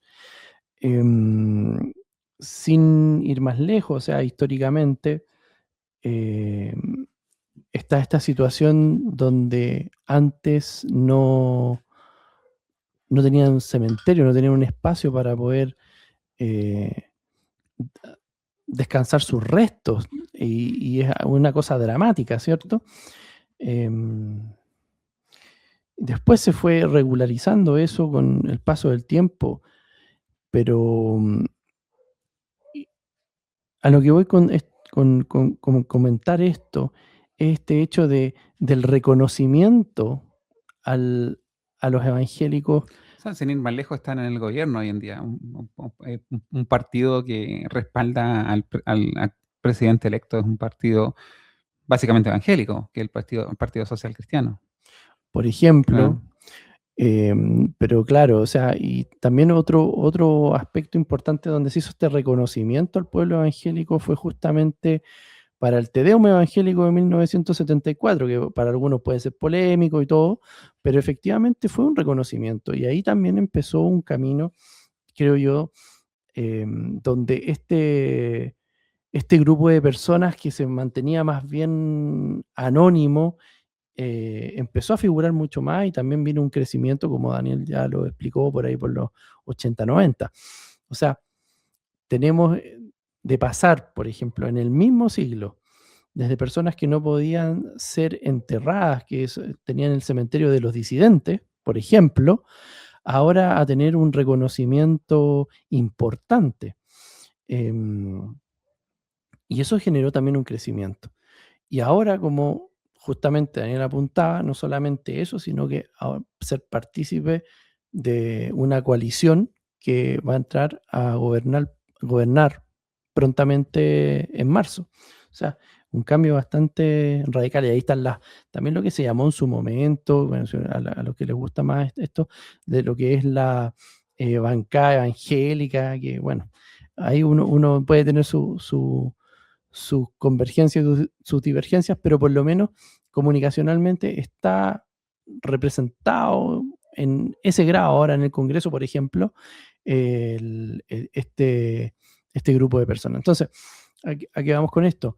Ha sido un camino largo para, digamos, que más allá del movimiento evangélico y pentecostal, por qué no decirlo, sino que más bien las personas que profesan la fe evangélica sean efectivamente, como ya he venido yo desarrollando, reconocidas, en algún grado también admiradas, por qué no decirlo también. y atacadas. Por otro lado, como comentábamos en el capítulo anterior sobre esta ministra que va a entrar ahora al Ministerio de la Mujer. Y otros más que deben estar por ahí también. Así es. Entonces, resumiendo yo, por lo menos por mi parte, de todos estos datos que estuvimos mostrando, podemos notar que hay un estancamiento en el crecimiento del pueblo evangélico, por lo menos en los últimos 20 años. Se ha mantenido en el rango de los 14-18% de la población chilena. Eh, También está el riesgo de que hay una creciente, de las dos primeras encuestas que estaban enfocadas en jóvenes de 18 a 29 años, una encuesta, y la otra de 15 a 29 años, hay un creciente aumento, o sea, hay un aumento claro de la no creencia en ese rango etario, lo cual es un riesgo, porque justamente en este crecimiento orgánico que debiese tener la iglesia, la transferencia de la fe a la siguiente generación es una cosa que es crucial, y en ese rango de edad es donde uno muchas veces define la fe y define varias cosas para el resto de la vida. Entonces, yo creo que hay que tener ojo ahí, y también, obviamente, eso en cuanto lo negativo, por decirlo así, donde poner las alarmas, y la parte positiva es que si bien Chile ha ido cayendo en el porcentaje de personas que se adhieren a una fe particular, ya sea católica o evangélica, que son las mayoritarias, esto no significa necesariamente la no creencia en Dios, así que aún hay espacio para la evangelización. Em, y por último, tenemos elementos para, a nivel local, ahora hablo como IEP, tenemos elementos para ir siguiendo la trayectoria de lo que está pasando en nuestras congregaciones. Decía yo, el tema de los números que se cuentan en la cena, podríamos buscar otras mediciones, pero yo creo que no sería negativo, al contrario, sería positivo llevar un catastro un poco más acabado de lo que está pasando. Bueno, están también la recepción de miembros de cada año, miembros en plena, miembros probando. Esos también son datos estadísticos que se podrían utilizar de buena manera para entender cómo se están comportando nuestras congregaciones en los últimos años o en las últimas décadas. Eso, por mi parte. Sí, ahora Daniel, tú que estabas mencionando justamente, y me gustaría que profundizáramos un poco en eso, porque al final hemos mostrado tablas, datos, ha sido como en algún grado, lo hemos tratado de hacer obviamente ameno, pero yo creo que ahora también podemos tener un espacio para reflexión justamente de eso. ¿Por qué quiero yo tener un número? ¿Para qué me sirve a mí tener un número? Porque no va a faltar el hermano en los comentarios que va a poner, oiga, recuerde que El rey David David. hizo un censo y le fue más o menos nomás. Y claro, entonces, ¿para qué? Porque tú dices para entender, pero ¿qué vamos a entender? Y más bien, ¿qué es lo que querría entender una iglesia, una denominación Mira, con te esto? doy un ejemplo concreto, pero que es muy difícil porque puede sonar muy disruptivo y no les va a gustar y todo, pero una cosa concreta que se podría volver a repensar, el mismo hecho de la predicación a la calle, o sea, está siendo efectiva. Yo sé que hay otra dimensión de la espiritualidad, de que hay que predicar con la inspiración del Espíritu Santo. Yo entiendo todo eso, soy pentecostal tanto como los hermanos que pudieran comentar ese tipo de cosas en, en este video. Sino que yo voy al punto de la estrategia. Lo estamos haciendo hoy, de la forma correcta. Ese tipo de predicación quizás es efectiva en ciertos contextos. Por ejemplo, en poblaciones que son bien conflictivas, yo sé que es efectivo, pues yo tengo la experiencia.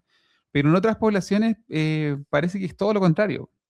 Entonces, en esas poblaciones donde genera molestia, donde hasta me he ganado más de algún garabateo, no sé si la estrategia tiene que ser diferente. Entonces, hay muchas cosas que pensar po, de la forma como llegamos al, al no creyente. Más allá de lo básico, o sea, lo principal es que la predicación sea bajo el poder del Espíritu Santo, porque es el que convence de pecado, de justicia y de juicio. Pero más allá de eso, que es algo que debemos procurar independiente de la estrategia que se utilice, en la predicación a la calle, algo que se tiene que repensar, un estudio la variación del número de nuestras congregaciones podría llevar a pensar algo, llevarnos a pensar algo como eso. No sé, son simples preguntas al aire. Y ahora ya, se hiciera una iniciativa de esta índole. ¿A quién se le mostraría esos datos? Porque no sé si la congregación, digamos, estaría tan interesada, no lo sé. No, y también, para ser bien sincero y realista, la congregación no toma decisiones. O sea, las decisiones casi siempre bajan de la administración hacia abajo. O sea, superintendente, presbíteros, y de ahí caen hacia el resto de la iglesia. Claro, pero ahí, bueno, en ese sentido, porque una de las cosas que yo les comentaba en este programa es justamente el tema de la identidad. Porque una cosa es como tener el número, ¿cierto?, de una organización y decir, mira, esta iglesia cuenta con tantos miembros a nivel nacional y queremos hacer esto. Yo creo que cuando una organización, y esto cualquier persona que se desempeña en gestión lo puede decir, es como tener un propósito. ¿Cuál vendría siendo el propósito de esta organización? Porque si estamos esforzándonos, ¿cierto? Y tenemos este eslogan que es Chile para Cristo, que queremos avanzar, que queremos crecer, que queremos predicar, que salimos a predicar, o que salen a predicar. ¿Cuál vendría siendo entonces el propósito? O sea, ¿cuál es la meta? La meta es como solamente quedar con este eslogan que dice ir por el mundo y predicar el evangelio, como quien va tirando una especie como de mensaje al aire sin tener una intencionalidad, porque, claro. si yo no mal recuerdo, el apóstol Pablo no tenía una intencionalidad con las cosas que él hacía. Él no iba por el mundo así como, bueno, se movió por el mundo antiguo, pero no iba así como por si acaso tiro un par de textos o escribo unas cartas. No, yo creo que hay otra dimensión, por lo menos en el pentecostalismo que yo conozco. Si bien es muy bueno para la evangelización en la calle, o también por otras estrategias como son las clases bíblicas visualizadas, que para mí es otra forma de llegar al no creyente, que en este caso es a través de los hijos. Creo que el trabajo de las clases bíblicas es bastante bueno en ese sentido. Yo creo que hay otra dimensión de que ya llega el nuevo creyente a nuestras iglesias. ¿Cómo lo formamos? Y hay una deuda bastante clara, yo creo, en el mundo pentecostal, que es el tema del discipulado. El formar a los hermanos, enseñarle todo, enseñarle desde la vida misma. Los artículos de fe. Claro, no, eso ya sería confesionalidad, pero yo me refiero a cosas tan básicas como formar a un predicador, o ya usted es nuevo creyente, va a salir a predicar conmigo. ¿Qué es lo que tiene que predicar? El pentecostal se ha acostumbrado a hacerse a sí mismo, uno aprende mirando, entonces yo creo que hay un trabajo más, un trabajo que tenemos que desarrollar de discipulado, que está pendiente y que posiblemente generaría más retención del creyente, de que llegue a nuestra iglesia y se quede, pues. O sea, que no después de un tiempo, en el mejor de los casos, se mueva a otra iglesia, sino que quizás en el peor de los casos, que deje la fe. O sea, que lleguen nuevos creyentes a nuestra iglesia, pero también que se mantengan. Yo creo que el discipulado ahí ayudaría bastante, creo yo. Y posiblemente revisar estos datos estadísticos que aparecen fríos nos puede ayudar o nos puede guiar a este tipo de reflexiones. Bueno, muchas gracias, Daniel, por tenerme aquí nuevamente. Ya pues, entonces los dejamos invitados, yo creo que ya para unas 2-3 semanas más, ahí estaríamos revisando otro tema que nos interesa con Hans, antes que el año laboral y académico, en el caso de mis hijos, que también es bastante demandante, nos pille y ya nos veamos ya nos cueste mucho más juntarnos. Así que el próximo tema sería algo relacionado con educación, que es un tema que por lo menos a mí también me interesa bastante. Así que los dejamos invitados entonces para ese programa, que sería en un par de semanas más. Y yo creo que antes los voy a ver, antes de grabar ese programa, estaría yo grabando el estudio bíblico número, no recuerdo, pero es el capítulo 27 del libro de Números. Así que hasta entonces los dejo invitados. Dios les bendiga y nos vemos pronto.